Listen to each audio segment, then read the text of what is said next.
எனக்கு அருமையானவர்களே, ஆண்டவராய் இயேசு கிறிஸ்துவின் இனிய நாமத்தில் ஒவ்வொருவருக்கும் என்னுடைய அன்பின் வாழ்த்துக்களை தெரிவிக்கிறேன். டிசம்பர் மாதம் இந்த காலத்தில் அநேக கிறிஸ்மஸ் ப்ரோக்ராம். இந்த கிறிஸ்மஸ் ப்ரோக்ராம்ங்கிறதை விட பல இடத்துல சொல்லப்படுகிற ஒரு வார்த்தை ஒளி விழா.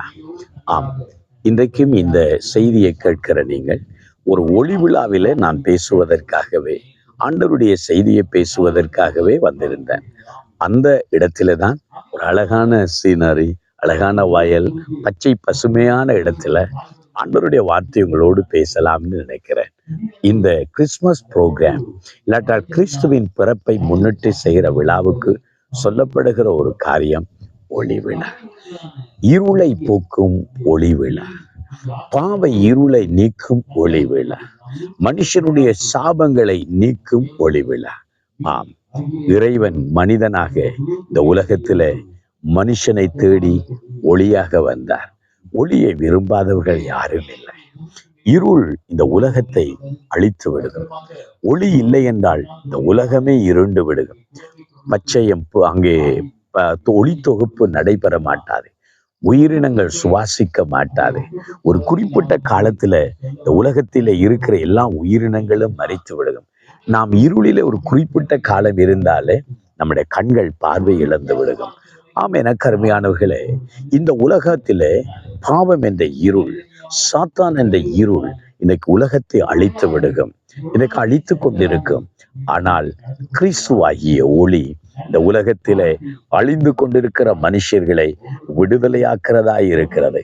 அதனாலதான் இயேசு கிறிஸ்து சொன்னான், இதோ நான் உலகத்துக்கு ஒளியாய் இருக்கிறேன், என்னை பின்பற்றுகிறவன் இருளிலே நடப்பதில்லை என்று சொன்னார். ஆம், எனக்கு அருமையானவர்களே, இந்த உலகத்துக்கு ஒளியாக வந்த இயேசு கிறிஸ்துவானவர். யோவானின் சுவிசேஷம் 1 அதிகாரம் 9 வசனத்துல இவனமாய் நாம் வாசிக்கிறோம், இருளில் வாழுகிற எந்த மனுஷனையும், உலகத்தில் வந்த எந்த மனுஷனையும் பிரகாசிக்கிற மெய்யான ஒளியே அந்த ஒளி என்று சொல்லப்படுகிறது. இருளிலே வாழுகிற எந்த மனுஷனையும் பிரகாசிப்பிக்கிற ஒளி. ஆம், உலகத்தில் வந்த எந்த மனுஷனையும் பிரகாசிக்கிற மெய்யான ஒளிதான் இயேசு கிறிஸ்து. ஆம், எனக்கு அருமையானவர்களே, இந்த உலகத்தில நீங்கள் இருள் என்ற சாபத்தில் நீங்கள் வாழ்ந்து கொண்டிருக்கிறீர்களா? இருள் என்றதான பிசாசின் பிடியில வாழ்ந்து கொண்டிருக்கிறீர்களா?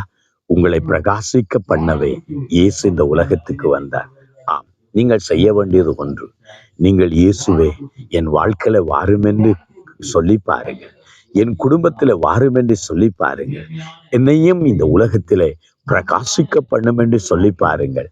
உங்களையும் ஆண்டவர் பிரகாசிப்பார்.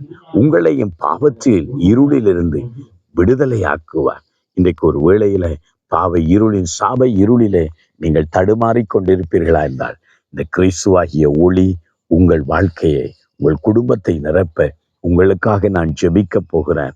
ஆண்டவரே, இந்த உலகம் இருளிலிருந்து வெளிச்சத்தை காண நாங்கள் ஜெபிக்கிறோம் என்று சொல்லுகிற நேரம் நீங்கள் கண்களை மூடிக்கொள்வீர்களா? உங்களுக்காக ஜெபிக்கட்டும். பிதாவே, இந்த உலகத்தின் இருளை போக்க நீர் ஒளியாக வந்த தேவன். யார் யார் ஆண்டவரே சுவாமி பாவ இருளிலே, சாப இருளிலே, சாத்தானின் இருளிலே வாழ்ந்து கொண்டிருக்கிறார்களோ ஒவ்வொருவரும் ஆண்டவர் ஒளியாகி உம்மை கண்டுகொள்ள, அவர்கள் ஒளியிலே நடந்து கொள்ள ஆண்டவர் உதவி செய்வீரா. உம்முடைய பிள்ளைகளுக்கு இந்த செய்தியை கேட்கிறவருடைய உள்ளங்கள் பிரகாசிக்கப்படட்டும். அவருடைய இருளிலிருந்து ஜனங்கள் பெரிய வெளிச்சத்தை கண்டார்கள் என்பதை போல சமாதானமும் சந்தோஷமும் சுக வாழ்வும் பிள்ளைகளை நிரப்பும்படி, ஆசீர்வதிக்கும்படி அன்பின் கரத்துக்குள் ஒப்பு கொடுத்து இயேசுவின் நாமத்தில் ஜெபிக்கிறோம் நல்ல பிதாவே. ஆமென், ஆமென்.